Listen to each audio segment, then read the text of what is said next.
నమస్కారం. నేను doctor C S Rayudu, professor, retired from S K university Anantapur. ఈరోజు మీతో నేను మాట్లాడేటువంటి అంశము కర్మఫలాల గురించి చెప్తాను. ఈ కర్మ సిద్ధాంతము చాలా విస్తృతమైనటువంటి సబ్జెక్టు, చాలా విశాలమైనటువంటి సబ్జెక్టు, చాలా లోతైనటువంటి సబ్జెక్టు. కానీ అంత లోతుగా సబ్జెక్టు నేను చెప్పదలుచుకోలేదు. ఈ కర్మ సిద్ధాంతంలో చిన్న ఆస్పెక్ట్ మాత్రమే మీకు చెప్పాలనుకున్నాను. అది ఏమిటంటే, ఇప్పుడు మనకు తల్లిదండ్రులు ఉన్నారు. తల్లిదండ్రులు కర్మలు చేసి ఉంటారు.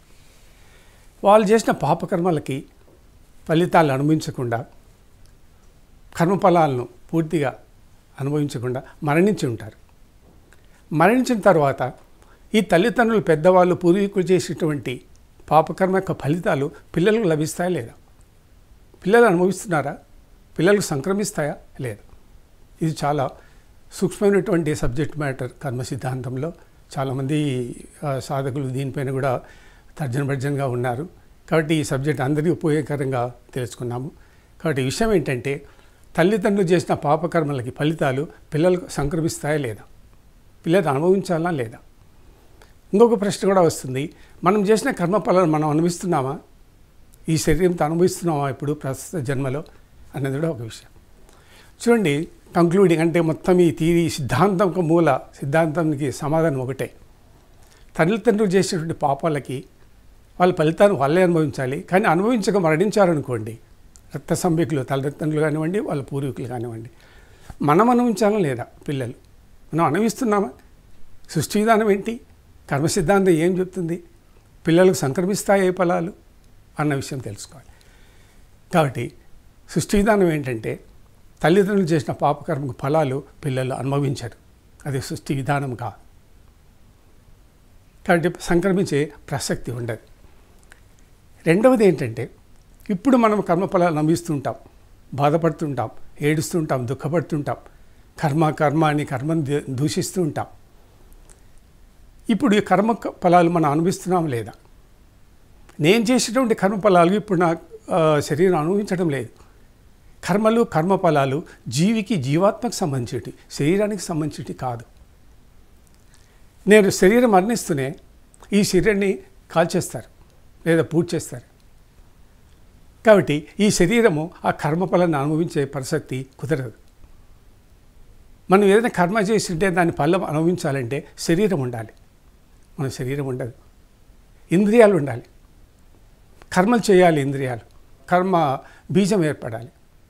కర్మ బీజము అంకురించాలి. అప్పుడే మనకు కర్మఫలం ఉండేది. కాబట్టి మనం మరణించిన తర్వాత ఈ శరీరం దహనం చేసేస్తారు. కాబట్టి మనము కర్మఫలాలు అనుభవించేది ఉండదు. ఒకటి పిల్లలు అనుభవించేది ఉండదు, రెండు మన శరీరం అనుభవించేది ఉండదు.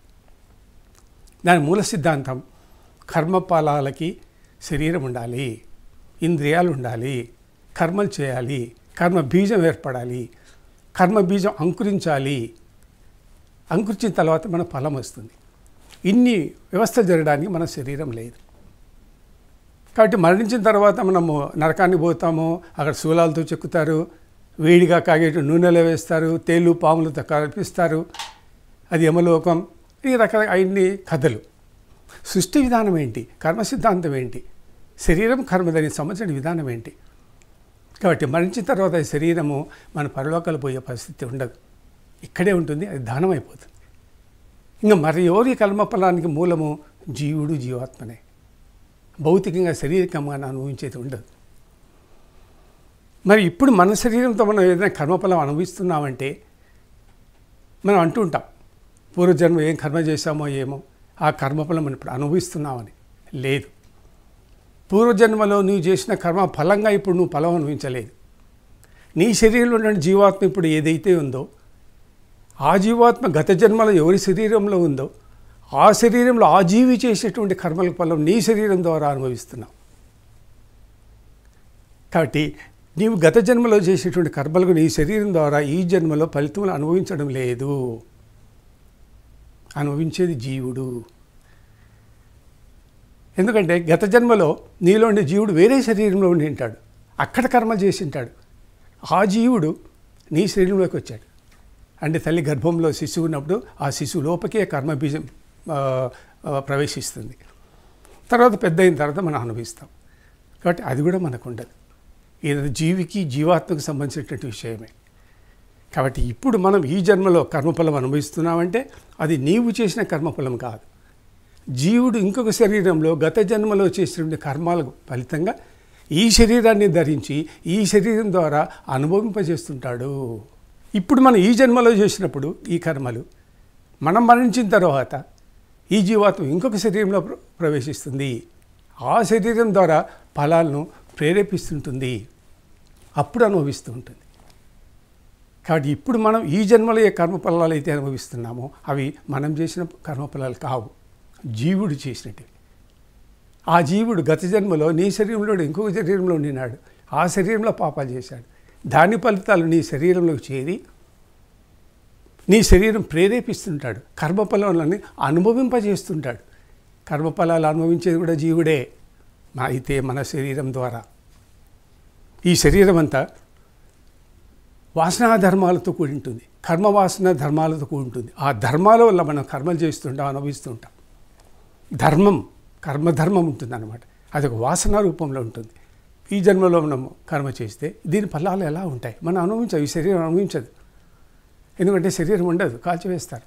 కర్మఫలం అనుభవించాలంటే శరీరం ఉండాలి, ఇంద్రియాలు ఉండాలి. కాబట్టి దీనికి అల్టిమేట్గా పర్యవసానం ఏంటంటే మరుజన్మకు పోవడమే. మనలో ఉండే జీవుడు మరుజన్మకు వస్తాడు. కాబట్టి ఈ వదిలినటువంటి జీవుడు మన శరీరాన్ని ఎక్కడికి పోతాడు, ఎక్కడ జన్మ తీసుకుంటాడంటే పరలోకాలకు పోతాడు. పరలోకాలంటే ఏంటివి చూస్తారా? నరకలోకము, స్వర్గలోకము, మోక్షం, ఈ మూడే ఉండేవి. ఈ మోక్షము స్వర్గము పక్కన పెట్టేయండి. అయినా కూడా నరకలోకం కానీ తర్వాత స్వర్గలోకం అంటే కానీ ఈ లోకాలు లేవు. నరకలోకము, స్వర్గలోకము, మోక్షలోకము ఈ మూడు లేవు. మరి ఈ మూడు ఎక్కడున్నాయంటే భూమిలోనే, నీ శరీరంలోనే ఉంటాయి. నరకలోకం అంటే ఇల్లు, సంసారం, కుటుంబం అని, జీవన విధానం అని, అదే నరకం. మన కుటుంబమే, జీవన విధానమే, సంసారమే నరకలోకం. నరులు జీవించే లోకం కాబట్టి నరలోకం, ఇహలోకం. కాబట్టి ఆ జీవుడు మళ్ళీ ఇహలోకంలోనే పుడతాడు. నేను ఇప్పుడు ఈ జన్మలో మా ఇంట్లో పుట్టాను, నా కుటుంబంలో, అది నాకు నరకలోకం.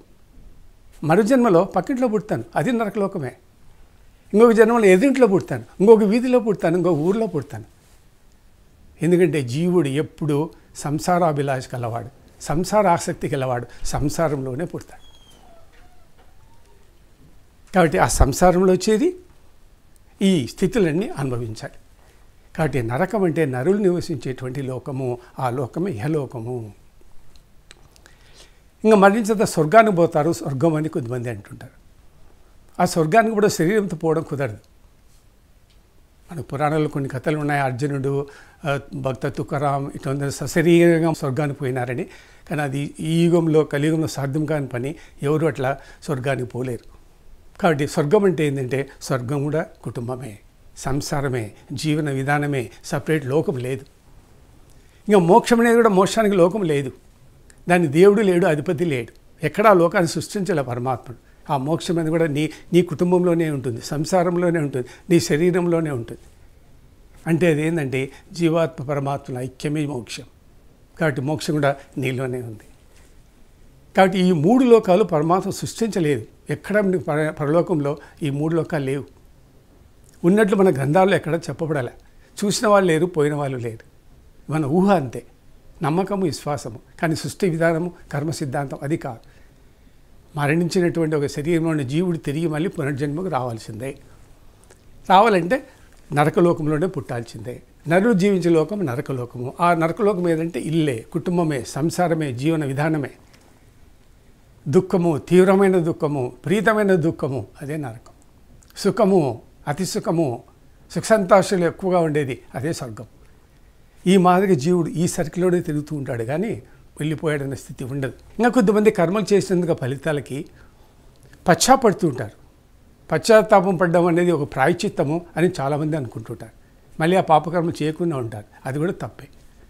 తప్పు చేసి పశ్చాత్తాపడము, అది ప్రాయశ్చిత్తము, పరిహారం అనుకోవడం కూడా పొరపాటే. కర్మకు ఫలానికి ప్రాయశ్చిత్తం కానీ పశ్చాత్తాపం కానీ లేదు. నహి కర్మాని చెయ్యంతే, ఒక మారు మన కర్మ చేసినట్లయితే ఆ కర్మఫలం అనుభవించి తీరాల్సిందే, అది నశించదు. ఇది సిద్ధాంతం, కర్మ సిద్ధాంతం, సృష్టి నియతి అన్నమాట. కాబట్టి పశ్చాత్తాపడము, ప్రాయశ్చిత్తం చేయడము, నాకు పాపం పోయింది, పుణ్యం, లౌకికం, లోకజ్ఞులు లోక వ్యవహారం కొరకు ప్రవేశించేటువంటి పద్ధతులు అన్నమాట. ఇవన్నీ ఉపశమనం కొరకు ప్రవేశపెట్టినటువంటి పద్ధతులు. కానీ నై కర్మాని క్షీయంతి, ఒక మారు కర్మ చేసిన తర్వాత కర్మఫలము క్షీణించదు, అనుభవించి తీరాల్సిందే. ఎక్కడైనా సరే, ఏ లోకంలో అయినా సరే ఎప్పుడైనా అనుభవించాల్సిందే. ఈ సృష్టిలో ఉండేటువంటి సిద్ధాంతాలు రెండే. ఒకటి ధర్మ సిద్ధాంతం, రెండు కర్మ సిద్ధాంతం. ధర్మ సిద్ధాంతమే ఆత్మ, కర్మ సిద్ధాంతమే జీవుడు. జీవుడు కర్మ చేస్తాడు, దాన్ని సాక్షిగా గమనించేవాడు ఆత్మ. ఆత్మనే ధర్మ సిద్ధాంతం. దీన్ని మనం ఆధ్యాత్మికం అంటాం, దాన్ని మనం సనాతనము అంటాం. ఏంటి సనాతనం అంటే? సనాతనంలో ఉన్నటువంటి దేవుడు, సృష్టి ప్రారంభంలో ఉన్నటువంటి దేవుడు ఎవరు? యుగ యుగానికి, కాలానికి ఒక దేవుడు ఉండడు. దేవుడు ఒక్కడే శాశ్వతం. అట్టివాడెవరు? సనాతనుడు. ఆ సనాతనం ఏది? కల్పం ప్రారంభం ముందు, సృష్టి ప్రారంభం ముందు ఎవరున్నారో అతడు ఒక్కడే దేవుడు. అది ఎవరు? ఆత్మనే. దాన్ని ఆధ్యాత్మికం అంటాము, ధర్మ సిద్ధాంతం అంటాం.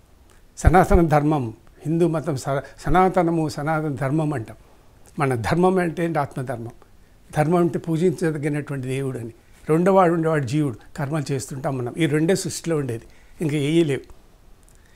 కాబట్టి సృష్టి ధర్మం ప్రకారం జీవుడు కర్మ చేస్తుంటాడు, కర్మలో పుడుతుంటాడు, కర్మఫలం అనుభవిస్తుంటాడు. ఇది మాది ఒక సైకిల్ అనమాట. ఇది ప్రతి జన్మలో మనం ఎవరు సృష్టించారు. ప్రతి జన్మలో మనకు కావాల్సిన కర్మలు ఫలాలు ఎవరు ఇవ్వరు. ఆటోమేటిక్గా సృష్టి నీతి ప్రకారము పుట్టుక, చావుట, మళ్ళీ జన్మించుట అన్నది ఈ సృష్టి ఆటోమేటిక్గా జరుగుతుంటుంది. దీన్ని గమనించేవాడు ఆత్మ. ఈ రెండే సృష్టి విధానంలో ఉండేది. ఇట్లా సృష్టి జరుగుతుంటుంది అన్నమాట. కాబట్టి మనం చేసినటువంటి కర్మలకు ఫలాలన్నీ ఎలా ఉంటాయంటే వాసనా రూపంలో ఉంటాయి. ఈ జన్మలో మనం కర్మ చేస్తే ఈ కర్మఫలం నెక్స్ట్ జన్మలు అనుభవిస్తున్నామని అంటున్నాము. ఎట్లా? దీన్ని ఎవరు గుర్తుపెట్టుకుంటారు? ఎక్కడ దాగి ఉన్నాయి ఇవన్నీ? కాబట్టి మనం చేసినటువంటి కర్మ వాసన అంటాం. అనేక కర్మలు చేసినామంటే వాసనలు లేదా కర్మ వాసనలు అంటాం. వాసన అంటే గుర్తు, సంజ్ఞ, జ్ఞాపకం, ఒక ముద్రణ అనమాట. ఈడు ఈ పాపం చేశాడు, ఇది ఒక గుర్తు అన్నమాట. దాన్ని వాసన అంటాం. ఈ వాసనలన్నీ జీవుల్లో ఉంటాయి. ఆ జ్ఞాపకాలు అన్నమాట ఇవన్నీ.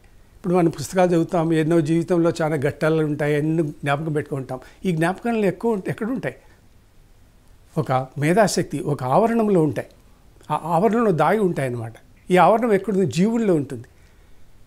స్టూడెంట్స్ ఇన్ని గ్రంథాలు, పుస్తకాలను చదువుతాడు, ఎన్నో ఘట్టాలు మన జీవితంలో జరిగి ఉంటాయి, ఇన్ని జ్ఞాపకం పెట్టుకుంటాం. ఈ జ్ఞాపకాలు ఎక్కడ ఉంటాయి? జీవుల్లో ఉంటాయి. జీవుల్లో ఒక ఆవరణ ఉంటుంది, మేధా సంబంధం అనే ఒక ఆవరణం ఉంటుంది, అందులో ఉంటాయి. అదే మనం కర్మలు చేస్తే వాసనా రూపంలో ఎన్ని అందులో ఆ ఆవరణలు దాగి ఉంటాయి. అదే మనకి ప్రజ్ఞావసన అని ఉంటుంది. ప్రజ్ఞ అంటే భూత భవిష్యత్తు వర్తమాన కాలాలకు, ఆ కాలాల జన్మలకు సంబంధించినటువంటి జ్ఞాపకాలు. ఇవి కూడా ఆ జీవునిలోనే జ్ఞాపకంగా గుర్తుంటాయి. అదొక ఆవరణం అనమాట. ఆ ఆవరణం ఇన్ని గుర్తులు జ్ఞాపకాలుగా ఉండిపోతాయి. దాన్ని వాసనలు అంటాం. ఇవన్నీ ఒక జన్మలో పూర్తిగా మనం చేసినటువంటి కర్మలకి ఏమంటామంటే పూర్వవాసనలు, కర్మశేషాలు అంటాం. అనేకమైనటువంటి కర్మలు, ఈ వాసనలన్నీ సమూహంగా చేరి ఒక బీజంగా తయారవుతుంది. ఆ బీజమే కర్మబీజం. ఈ కర్మబీజంలో మనం చేసినటువంటి కర్మలు గుర్తులుగా ఉండిపోతాయి అన్నమాట. ఆ బీజం నిండా ఏముంటాయంటే కర్మ వాసనలతో నిండి ఉంటుంది బీజంలో. కాలాంతరంలో, లోకాంతరంలో, జన్మాంతరంలో అనేక జన్మలో చేసినటువంటి కర్మలన్నీ కలిసి జ్ఞాపకాలుగా వాసనలు అనేటువంటి రూపంలో ఆ బీజంలో ఉంటాయి. ఈ వాసనలకు అన్నిటికీ సంబంధం ఉంటుందన్నమాట. దీన్నే కర్మరాశి అంటాం. ఈ బీజం జీవునిలో ఉంటుంది. శరీరం మరణించిన తర్వాత జీవుడు ఈ యొక్క కర్మ వాసనలన్నీ తనతో పాటు తీసుకెళ్తాడు. ఆ జీవి ఇంకొక శరీరంలో ప్రవేశించిన తర్వాత ఆ శరీరంలో ఈ బీజము అంకురిస్తుంది. అంకురించి ఫలాలను ఇస్తుంది. అదనమాట. అందుకనే తల్లిదండ్రులు చేసేటువంటి కర్మ ఫలాలు పిల్లలకు రావు. అది బీజ రూపంలో జీవుడు తీసుకెళ్తాడు. ఆ జీవుడు ఇంకొక శరీరంలో ప్రవేశిస్తాడు. ఆ శరీరం ద్వారా కర్మఫలాల్ని అనుభవింపజేస్తాడు. మన శరీరం అనుభవించదు, ఇంకొక శరీరం అనుభవిస్తుంది. అల్టిమేట్గా అనుభవించేది ఎవరంటే జీవుడే. కర్మ ఫలాలకు జీవుడే. శరీర ధర్మాలు వేరు, జీవధర్మాలు వేరు. ఈ వాసనలకు ఫలితాలు, కర్మలకు ఫలితాలు అనుభవించేది కూడా జీవుడే. అనుభవించడానికి మన శరీరం లేదు. మరణించిన తర్వాత శరీరాన్ని కాల్చివేస్తున్నారు, ఎలా అనుభవిస్తాం? కాబట్టి కర్మఫలాలను అనుభవించాలంటే శరీరం ఉండాలి, ఇంద్రియాలు ఉండాలి, బీజం ఉండాలి. బీజం అంకురించాలి. కాబట్టి ఇప్పుడు ఈ బీజ రూపంలో ఉండే కర్మ వాసనలన్నీ అంకురిస్తాయి. దాన్ని మనం అంకురము అంటాం. అంటే ఒక బీజం ఉంది, చెట్టు బీజము, వృక్షం యొక్క బీజము. దానికి మంచి వాతావరణము, కాలము, పరిస్థితులు అనుకూలిస్తేనే ఆ బీజము ఇచ్చుకుంటుంది, అంకురిస్తుంది అన్నమాట, ఫలాలు ఇవ్వడానికి మొదలు పెడుతుంది. అట్లే మనలో బీజ రూపంలోమైన కర్మ వాసనలన్నీ ఉంటాయి. అంటే మనలో నుండి జీవుడు గత జన్మలో ఏదో శరీరంలో చేసిన కర్మలన్నీ ఆ బీజంలో ఉంటాయి. అవి మనం అనుభవిస్తూ ఉంటాం. ఒక నిర్ణీతమైన సమయము, కాలము, పరిస్థితులు అనుకూలిస్తూనే ఆ బీజము ఇచ్చుకుంటుంది అనమాట, అంకురిస్తుంది. అంకురించి ఇంకా ఫలాలను ఇవ్వడం మొదలు పెడుతుంది. కాబట్టి మనకు కర్మఫలాలు ఎలా వస్తుంటాయంటే ఆ బీజం నుంచి వస్తుంటాయి. అనుభవించకుండా ఉండాలంటే మనం ఏం చేయాలంటే ఆ బీజాన్ని నశింపచేయాలి. ఏ దశలోనే సరే కర్మ బీజాన్ని మనం నశింపచేయచ్చు. అంటే గర్భంలో పిండ రూపంలో ఉన్నప్పుడు కానీ, బీజ రూపంలో ఉన్నట్లు కానీ, శిశు రూపంలో ఉన్నప్పుడు కానీ మనం కర్మవాసనల్ని నశింపచేయచ్చు. అదంతా పెద్దది యోగులు, యోగ జ్ఞానము, శరీర ధర్మాలు, రహస్యాలు తెలిసిన వాళ్ళు చేశారు. కానీ ఇంకా ముందుకెళ్తే యోగులు ఏం చేస్తారంటే ఆ కర్మవాసనలు నశింపజేయడానికి గుడ్డులోనే, బిందువులోనే, పిండోత్పత్తిలోనే, బిందు రూపంలో ఉన్నప్పుడే నశింపజేస్తారన్నమాట. బిందు అంటే శుక్ల బిందు, వీర్యం. వీర్యంలోనే జీవాత్మ నివసిస్తూ ఉంటుంది, జీవుడు నివసిస్తుంటాడు. ఆ స్టేజ్లో ఉన్నప్పుడే ఆ జీవిలో ఉన్నటువంటి కర్మబీజాన్ని నశింపజేయచ్చు. అట్లా చేసినా కూడా మనకు తల్లిదండ్రుల నుంచి చేసేటువంటి కర్మఫలాలు మనకు ప్రాప్తించవు. కాబట్టి మనకు ఏ ఫలం కావాలన్నా ఆ బీజాన్ని నాటాలి. కాబట్టి నెక్స్ట్ జన్మలో మనకు మంచి ఫలాలు కావాలనుకున్నట్లయితే మంచి బీజాన్ని నాటాలి. మామిడి పండు కావాలంటే మామిడి పండు విత్తనమే నాటాలి. సపోటా కావాలంటే సపోటా విత్తనమే నాటాలి. అట్లే మనం నెక్స్ట్ మరు జన్మలో మనకు మంచి జన్మ, మంచి పుణ్యకర్మాలు, పుణ్యం అనుభవించాలి, సుఖ సంతోషాలు అనుభవించాలంటే ఆ బీజాన్ని మీరు ఇప్పుడే తయారు చేసుకోవాలి. దానికి రోడ్డు మార్గం ఇప్పుడే మనం ఏర్పాటు చేసుకోవాలి. అంటే యోగులు, ధ్యానులు ఏం ఆలోచన చేస్తారంటే మోక్షం అన్నది ఈ జన్మలోనే, భౌతికంలోనే, జాగ్రత్త అవస్థలోనే అనుభవించాలి అని కోరుకుంటారు కొంతమంది ధ్యానులు, యోగులు. కాబట్టి ఈ జన్మలోనే ఈ అనుభూతి పొందాలనుకున్నట్లయితే మనం ఆ బీజం నశింపచేయాలి. కాబట్టి ఆ బీజాన్ని మనం ఏ స్టేజ్లోనే సరే జ్ఞానం ఉన్నవాళ్ళు యోగులు నశింపజేస్తారు. తల్లి గర్భంలోనే నశింపజేస్తారు, తండ్రి శరీరంలో బీజ రూపంలో ఇంద్రియంలో ఉన్నటువంటి జీవరూపంలో ఉన్నప్పుడైనా సరే ఆ కర్మవాసనల్ని నశింపచేయవచ్చు. గుడ్డు రూపంలో ఉన్నప్పుడైనా సరే నశింపచేయచ్చు. ఈ ప్రకారము కర్మవాసనలు మనము నశింపు చేసుకుంటూ రావచ్చు. కాబట్టి మన బీజం ఎటువంటిదో ఆ బీజానికి తగినట్లు మనము ఈ జన్మలో ఫలితాలు అనుభవిస్తూ ఉంటాం. మన బీజం మంచి వాసనలతో ఉందనుకోండి, ఈ జన్మలో మంచి మామిడి పండు తింటాం. ఆ బీజం కుళ్ళిపోయో, పుచ్చిపోయో, నశించి ఉంటుంది అనుకోండి, అంటే పాపకర్మ చేసిన దానివల్ల పాప బీజం ఏర్పడుతుంది. అప్పుడు మనం అనుభవించేటువంటి కర్మలు, ఫలితాలన్నీ దుఃఖము, బాధలు, ఏడుపులు, కర్మని జీవితం అంతా కర్మ బాధలతో అనుభవిస్తూ ఉంటాం. కాబట్టి మన బీజాన్ని మనమే ఏర్పాటు చేసుకోవాలి, మనమే తయారు చేసుకోవాలి. అంటే రాబోయే జన్మకు మనం రోడ్డుని ఇప్పుడే ఏర్పాటు చేసుకోవాలి. కాబట్టి తల్లిదండ్రులు చేసినటువంటి కర్మలు, వాని యొక్క ఫలాలు పిల్లలకు ప్రాప్తించవు. ఎందుకంటే శరీర ధర్మం వేరు, ఆత్మధర్మం వేరు. తల్లిదండ్రులకు ఆస్తులు ఉంటాయి, వాళ్ళు పోయిన తర్వాత మనకు సంక్రమిస్తాయి. కానీ కర్మ సిద్ధాంతం, సృష్టి విధానం అట్లా కాదు. తల్లిదండ్రులు చేసినటువంటి కర్మలు, వాళ్ళ ఫలాలు పిల్లలకు ప్రాప్తించవు. అదొకటే సృష్టి ధర్మం అన్నమాట. ఎందుకు? జీవధర్మం వేరు, శరీర ధర్మం వేరు. జీవుడు కర్మలు చేసే శరీరం ద్వారా చేయిస్తుంటాడు, ప్రేరేపిస్తుంటాడు, విజృంపజేస్తుంటాడు. ఈ శరీరం అంతా వాసనా ధర్మాలతో కూడి ఉంటుంది. మనకు తెలియదు, మనం తెలియకుండా పాపకర్మలు చేస్తూ ఉంటాం. వాసనా ధర్మాలతో కూడి ఉంటుంది శరీరం అంతా. మనం అనుకొని ఊహించి మనస కర్మ, వాసన కర్మ చేయడం లేదు. ఆ జీవుడే మనం ప్రేరేపిస్తుంటాడు, ఇన్స్టిగేట్ చేస్తుంటాడు, విజృంపజేస్తుంటాడు. అందుకని మనం కర్మలు చేస్తున్నాం. మర్డర్ చేసినవాడు కాదు ఇంపార్టెంట్, ఈ మర్డర్ చేయించేవాడు వెనక ఎవరున్నారు? జీవుడు ఉన్నాడు. నువ్వు కర్మ చేస్తున్నావు, నువ్వు చేయడం లేదు.